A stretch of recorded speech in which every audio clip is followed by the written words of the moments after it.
अमित शाह के बयान के बाद यूपी में बढ़ा सियासी पारा। यूपी विधानसभा चुनाव के बीच अमित शाह ने की मायावती की तारीफ। क्या है अमित शाह के बयान के मायने? अमित शाह के बयान के बाद से क्यों खुश दिख रही है बीएसपी? क्या चुनाव बाद के समीकरण को साधने में जुट गए हैं अमित शाह?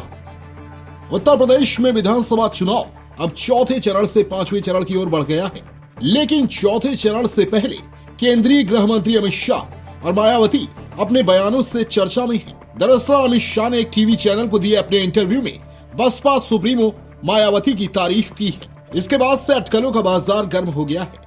कयास लगाए जा रहे हैं कि चुनाव के बाद यदि बीजेपी को समर्थन की जरूरत पड़ती है तो बसपा से बात की जा सकती है। अमित शाह ने कहा कि बीएसपी और मायावती यूपी चुनाव में प्रासंगिक हैं।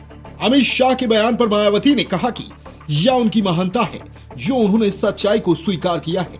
बीएसपी को अकेले दलितों का ही नहीं, मुसलमानों का ही नहीं, बल्कि अति पिछड़े वर्गों और सर्व समाज के लोगों का वोट मिल रहा है। मैं समझती हूँ कि ये उनकी महानता है कि उन्होंने सच्चाई को स्वीकार किया है, लेकिन मैं उनको ये भी बताना चाहती हूँ कि पूरे उत्तर प्रदेश में इस विधानसभा चुनाव में अभी तो 3 चरणों के वोट पड़ चुके, चौथे का आज पड़ रहा है। तो बीएसपी को अकेले दलितों का ही नहीं, मुसलमानों का ही नहीं, बल्कि अति पिछड़े वर्गों का भी और अपर कास्ट समाज का भी, अर्थात सर्व समाज का वोट बहुजन समाज पार्टी को मिल रहा है। ये भी मैं उनको बताना चाहती हूँ। Special report, global voice.